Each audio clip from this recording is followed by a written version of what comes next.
Hello students, in today's video I will discuss about the fetal circulation and the changes taking place after birth. So when we are talking about the fetal circulation, you have to first understand that once you will talking about since birth, that means immediately after the birth, what is happening that you are having the two separate circulation, one is systemic and another is pulmonary circulation, and these two circulations are whole completely separated circulations and they are arranged in the series. Now this arrangement, that means the separate working of the pulmonary circulation and the systemic circulation is impractical in the intrauterine life. Why it is impractical? It is impractical because when we are talking about the dependency of the oxygen in the intrauterine life, it is purely and purely on the placenta. Why on the placenta? Because the lungs are not working, they are collapsed. So because of this reason, what is happening, you don't have the separate systemic and pulmonary circulation in the intrauterine life, which is a very major difference between the fetal circulation and adult circulation. So the fetal heart chamber, when you will see the structure of the fetal circulation, you will realize that it contains multiple foraminas and the ducts. Now these largely bypass the developing pulmonary circulation and shunt the oxygenated blood from your right atrium to the left ventricle and then into the aortic arch.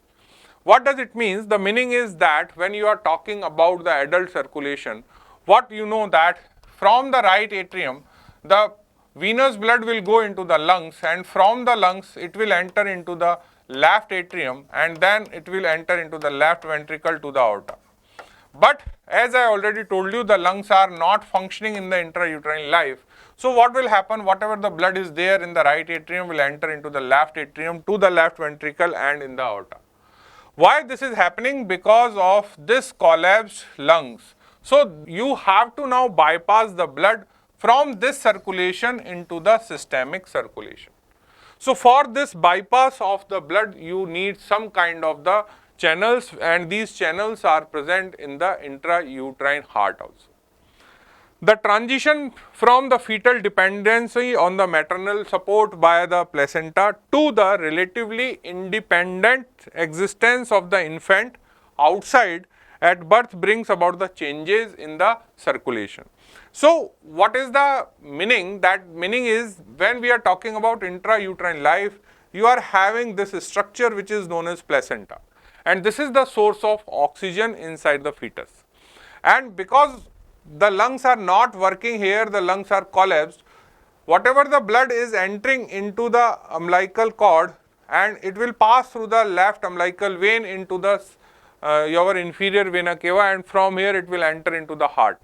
But after the birth, what will happen? You don't have this placenta, so the umbilical cord and this placental circulation is not functioning. After birth, you will have an independent source of the oxygen that is coming from the lungs.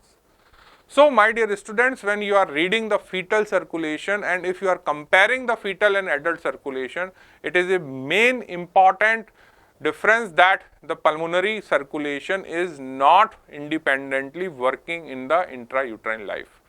So if you will see this image, you will realize that what will happen in the adult heart, that in the adult heart when you are having the right chamber, in the right atrium you are receiving the deoxygenated blood from the superior and inferior vena cava. Now this right atrial desaturated blood enter into the right ventricle, and from the right ventricle you are having the pulmonary trunk which is taking the blood to the lungs. From the lungs you will have the oxygenation, and after oxygenation this blood enters into the left atrium through the pulmonary vein. From the left atrium through pulmonary vein it enter into the left ventricle. From the left ventricle you will have the origin of the aorta, and from this aorta this blood then go into the your brain and other part of the body. Now here what is happening, the saturation amount of the oxygen is equal in the pulmonary circulation after the lungs as well as in the systemic circulation after the heart. But this oxygen saturation is not constant into the fetal circulation.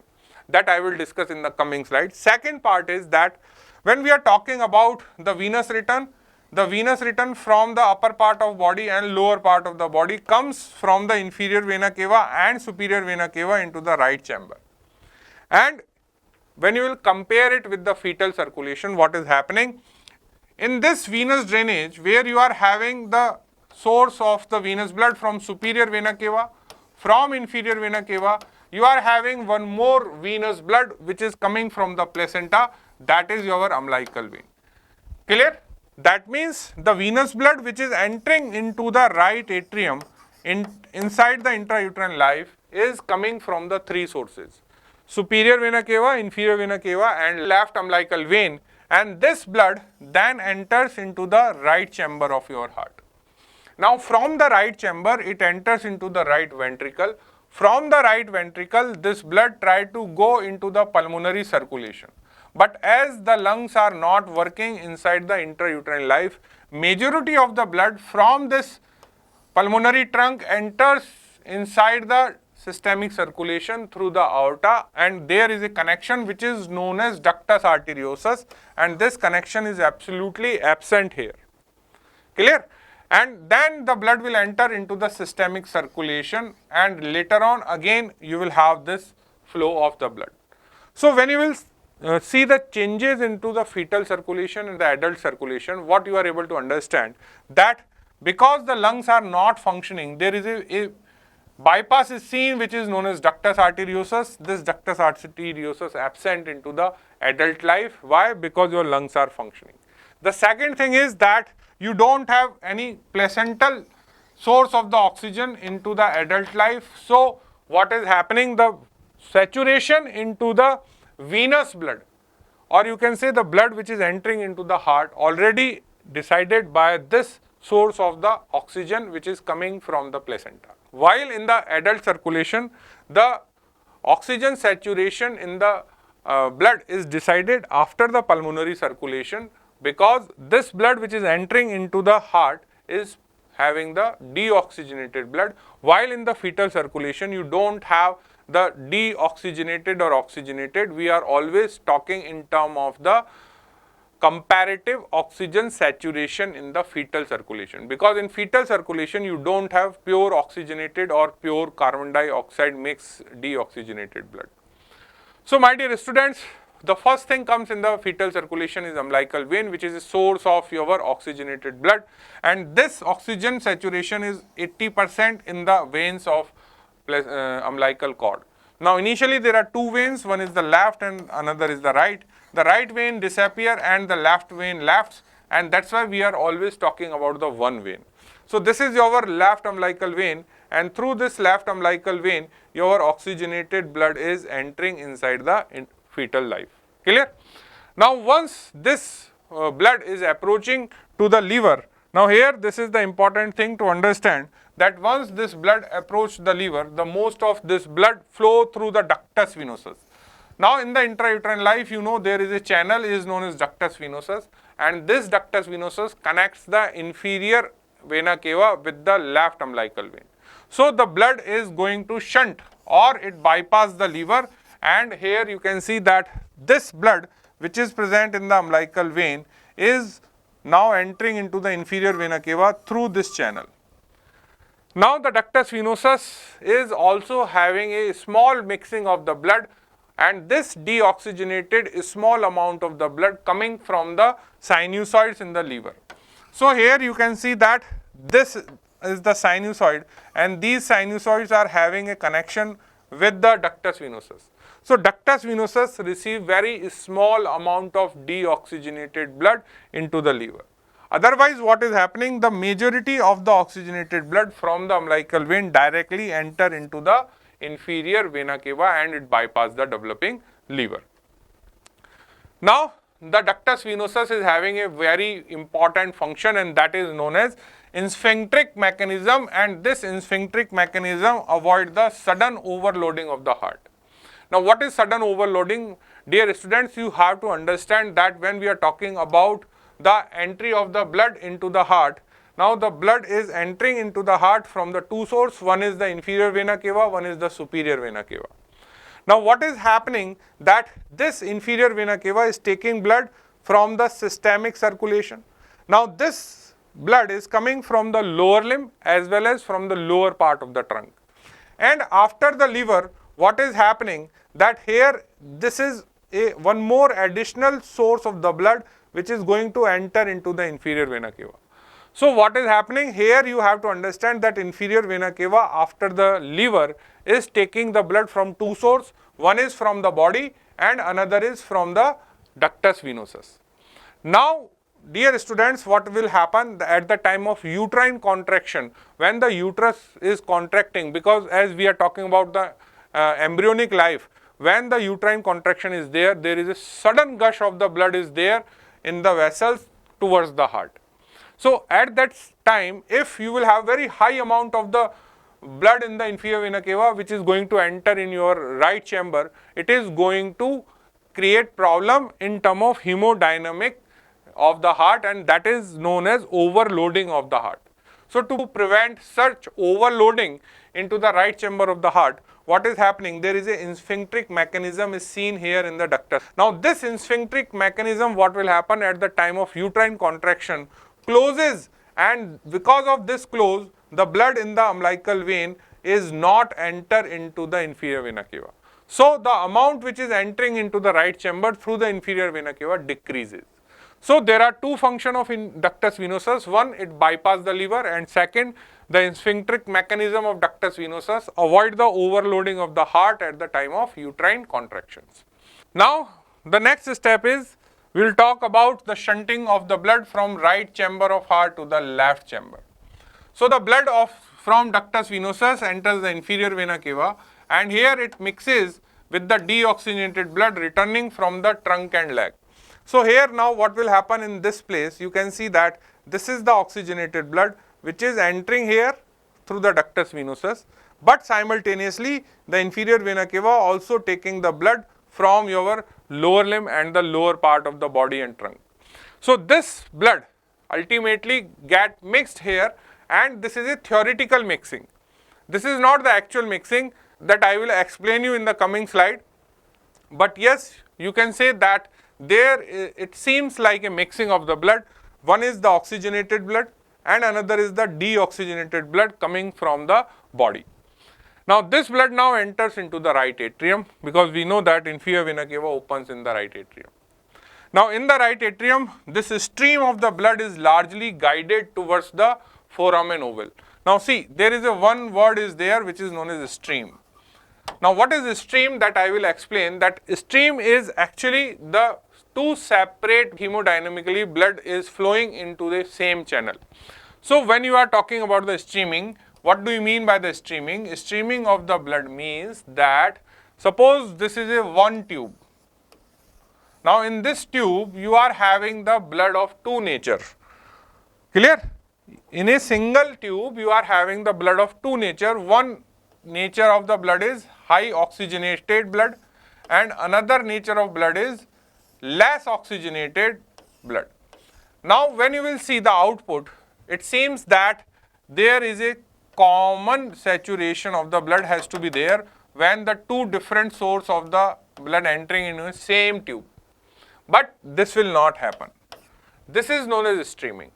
That means only a small mixing will take place which is adjacent to the two streams. Otherwise, these streams will remain separated even though they are flowing in a single tube. So dear students, when you are talking about the flow of blood through the inferior vena cava, you have to keep this thing in mind that the oxygenated blood and the deoxygenated blood flows in a separate stream inside a single tube which is known as inferior vena cava. The mixing of blood is not 100%. A very small amount of the blood mix, otherwise the oxygenated and deoxygenated blood runs in a single tube as a two separate streams. Clear? So my dear students, when you are talking about the shunting of the blood, what is happening? When the blood is entering into the right atrium, in the right atrium, the inferior vena cava is showing the streaming of the blood. So what will happen? The oxygenated blood stream will go towards the foramen oval. So here in this diagram, if you are able to see, this tube is actually not a tube, this is actually showing the stream. And here you can see that this stream is going towards the foramen oval, and this stream is coming out as a deoxygenated stream into the right atrium. So, this is not a tube, it is basically the direction of the streaming of the blood flow. So, what is happening? First, you will have the umbilical vein blood. Now, this umbilical vein blood enter into the inferior vena cava through the ductus venosus. Here, you will have now one more stream which is coming from the lower part of the inferior vena cava. Then the blood is running into this inferior vena cava part as a two stream oxygenated and deoxygenated blood. Now, this oxygenated stream of the blood in inferior vena cava pass through the foramen oval into the left side of atrium. Clear? So, now the blood will enter through the foramen oval and it will enter into the left chamber of the heart. So, it is guided by the valve of the inferior vena cava and most of the blood now enter into the left atrium. A small amount remains inside the right chamber of the heart, and this blood mixes with the desaturated blood coming from superior vena cava. So, dear students, whatever the desaturated streaming is here, now it will mix with the blood which is coming from superior vena cava. Clear?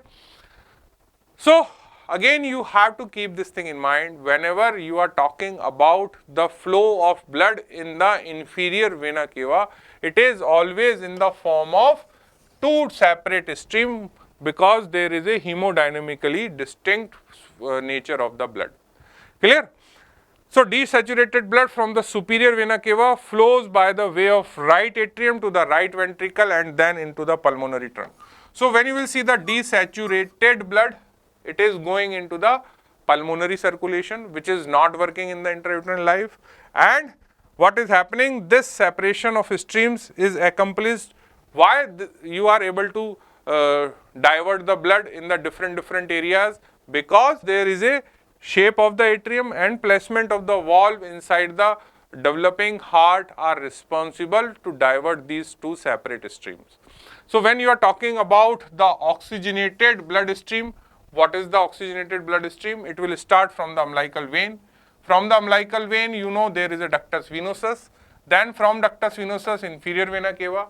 From inferior vena cava, you will have the streaming inside the right atrium for oxygenated blood. From right atrium, foramen oval to the left atrium to the left ventricle. Now, from the left ventricle, the blood will go into the ascending aorta, and from ascending aorta, it enters into the arch of aorta, and here this stream is highly oxygenated because this umbilical vein is the only source of the oxygenated blood in the intrauterine life. So, this is the flow chart for your oxygenated blood stream. But my dear students, when you are reading the deoxygenated blood stream, you will realize that the right atrium also receiving the deoxygenated blood from the superior vena cava as well as the deoxygenated stream of inferior vena cava. Now, this deoxygenated blood of inferior vena cava mixed with the deoxygenated blood of superior vena cava, then this blood will pass through the tricuspid valve into the right ventricle, and from the right ventricle, students, this blood will try to enter into the pulmonary circulation.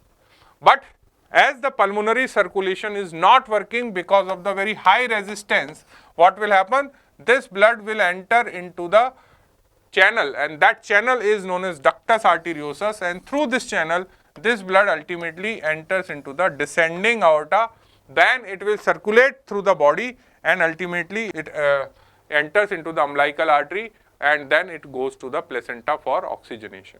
Clear?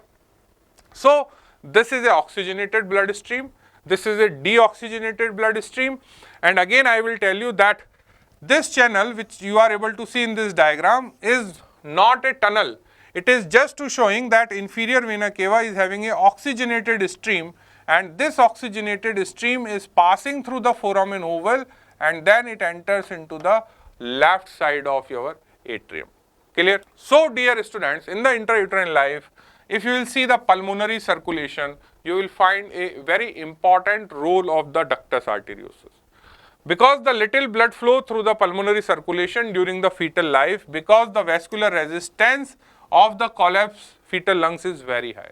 So when you are talking about the developing lungs in the fetus are not functioning and the vascular resistance is very high. So whatever the blood is try to enter into your pulmonary circulation is not possible, and this blood as it is returned back into the left chamber of the heart by the pulmonary veins. So this blood is remain desaturated, and as it is, it will enter into the left side of your heart. So most of the blood passes directly through the ductus arteriosus. So what will happen? This blood is now start to enter into the descending aorta through a connection which is known as ductus arteriosus. Clear? So if somebody will ask this question, what is the fate of the blood which is present in the right ventricle? So the blood of the right ventricle will go into the descending aorta directly through the ductus arteriosus. Why? Because the pulmonary circulation is not functioning, but if it is an adult life, then the blood of the right ventricle goes into the lungs for the oxygenation, and then it will enter into the left chamber of the heart by the pulmonary veins. Here, a very small amount is coming through the pulmonary veins, which is still desaturated because your lungs are not working. So a very small amount of the deoxygenated blood return from the lungs by the pulmonary veins. Now this question sometimes come in your exam, that why the blood delivered to the coronary arteries, head and neck areas and upper limbs in fetal circulation is more oxygenated than the blood going into the lower limbs and the trunk. Dear students, when you will see the systemic circulation, you will find the answer.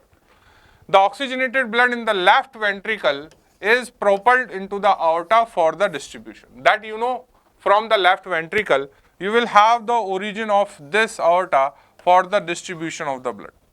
First, the blood will enter into the head and neck and the upper limb, and then it will enter into the descending aorta to supply trunk and limbs.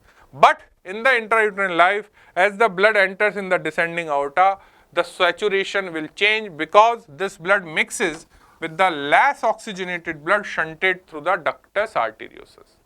So here what is happening, that whatever the blood is here in the left atrium is actually the blood which is coming from this oxygenated blood stream. Now this oxygenated blood stream which is passing from the right chamber through the foramen oval into the left chamber. Now from the left ventricle, this blood will go into the aorta.